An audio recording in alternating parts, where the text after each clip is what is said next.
seated. Welcome to Talk Law Radio with attorney Todd Marquardt of the Marquardt Law Firm at marquardtlawfirm.com. Welcome back to Talk Law Radio. I'm Todd Marquardt on the radio, on Facebook Live, on YouTube, on talklawradio.com. Here with Louis Vetter, president of the Conservation Society of San Antonio, talking about the lawsuit that was filed against UTSA and City of San Antonio to preserve the State of Texas Pavilion, former home of the Institute of Texan Cultures. And we're taking calls, so we want to hear from you at 210-308-8867, 210-308-8867, or post a comment in the Facebook live stream comment box. Your opinion is significant, and you haven't had an opportunity to comment on this because there's been no public hearings. So we'll talk about that issue. But first, let's talk a little bit about the building. All right. Well, this building was built in 1968 for part of the World's Fair, Hemisphere 68. And it was put in place by the state legislature as a permanent structure to be used to the benefit and enjoyment of Texans, not a temporary structure. So most of the state fairs, world fairs, they're not there. But that was the intent for the institute. And so it started at that point. Over 50 years, it has been serving the Institute of Texan Cultures Museum, as well as the Folklife Festivals. And that's been going on for 50 years. And it's only this last May that the University of Texas moved the museum out of that building into some temporary space that they hope to, again, at some point, put it back where it's available to the public. So who owns the building? UTSA, and as a result of that, the state of Texas owns the building. There was a 1967 deed where the city of San Antonio transferred the property to the state, and for its purposes to be used as a permanent building, and again, for the benefit of the Texans. Mm-hmm. Okay. And so what's the significance of the building? Why is it historical? Why is it something that should be conserved? One of the principal reasons is it's one of the few remaining elements of this brutalistic design, which doesn't necessarily appeal to everyone, but it is certainly of that character. And it was designed by William Meredith Pena. He's a very well-renowned Mexican-American architect, and it's the only piece of this kind of architecture that he's been involved in, or any of the Mexican-American architects in downtown San Antonio. Is the only one that's left. And it received a great deal of recognition at the time in terms of its value. And it really represented, when you look at the design and the waterways out front, was the confluence of cultures. Because it starts with like 54 different sources of water, and it comes together in one large pool, which kind of reflects that sense of what we're doing in Texas. Okay. So that goes back to the significance of identity, of the city's identity. What about highest and best use? Is that the highest and best use of that space? Well, we would like to think so, because right now the University of Texas is in the process of a demolition permit, having that in place. They're remediating and removing physically elements that have asbestos in them.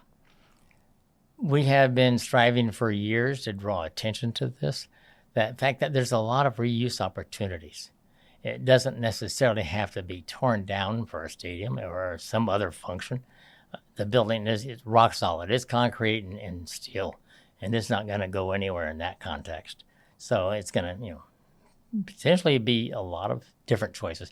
And some of this has already been studied. There's been proposed ideas about how it might be reused. For tech, incubator sites, for a culinary and hospitality site, for potentially even a practice space for the Spurs, or it might even be incorporated into a new Spurs stadium, because it's a marvelous piece of architecture and of a building. It's 180,000 square feet, and it's got 3 floors, and it can be used not all in one place, not necessarily with one client, if you would, or one tenant, but there's so many things that can be done with this rather than just getting rid of it. And so why does the Conservation Society of San Antonio file a lawsuit for something like this? Well, time of the essence is where we're at today, because while there's a lot of talking, a lot of town halls, and a lot of, essence about what we might have in Project Marvel, which most part, I think it's just great. So does the society. But the city is basically letting UTSA tear down that building because they own it. They have that permit through different means. But the thing is, the longer we talk, by the end of the summer, it will be no building. It could be a fait accompli where, we can keep talking about it, but it'll be gone. You can weigh in on this. Your opinion matters to us today. There's been no public hearings on this, no public time for comment. So call the show at 210-308-8867, 210-308-8867. Does it make you upset that the city wants to spend billions of dollars on new stadiums downtown? Does it make you upset that there's old buildings in town? We want to hear from you at 210-308-8867 or comment on the live stream on Facebook. Just search for Talk Law Radio. Tell us, what are the legal bases for the lawsuit?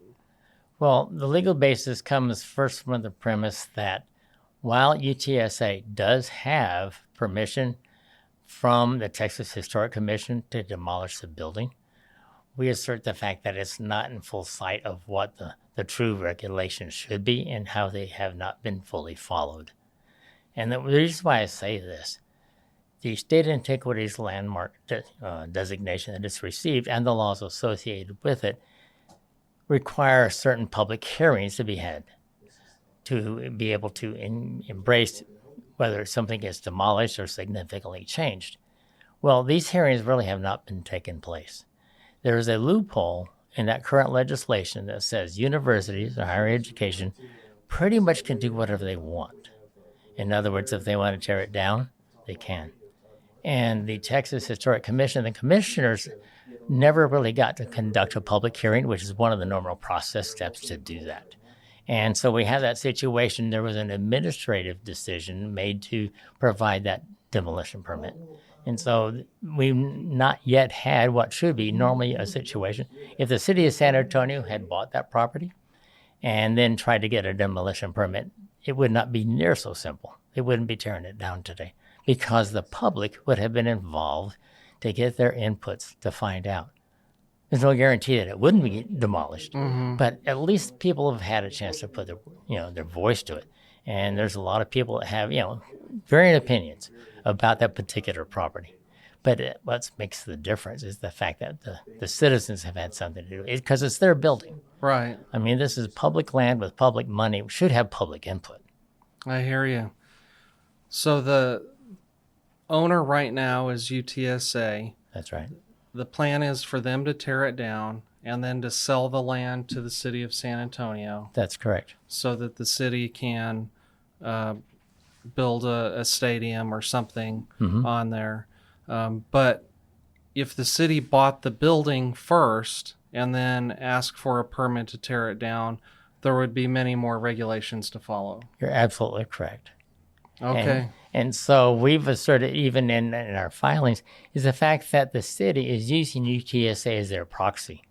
Because UTSA was able to get the permission because of the loophole. And so then once that's accomplished, then they'll execute that right of first refusal to buy that property. Okay. You can call in at 210-308-8867, 210-308-8867. Oh, do we have somebody on the line? Kathy, you're live on the air. Welcome to the show. Hello. Yes, tell us how you feel about tearing down the Texas Pavilion.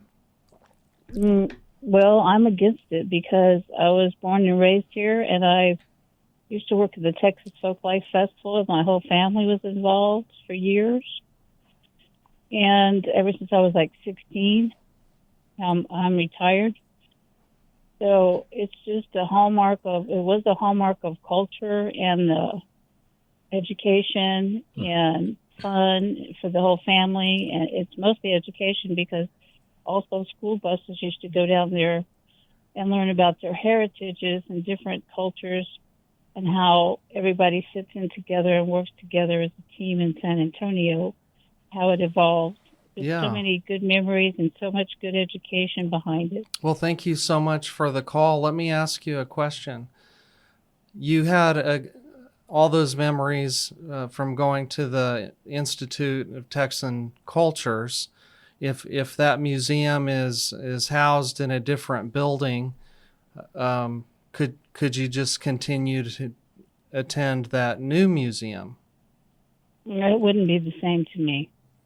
Okay. Well, your opinion matters and it's valuable. So thank you for the call. Appreciate it. I mean, it would be a good idea to have it someplace else, but I went to UTSA. I graduated from there too, but I just don't agree with what they're doing because I think that building and the structure and the environment and the awe that you get when you go there is just totally different. It's just, that building is awesome.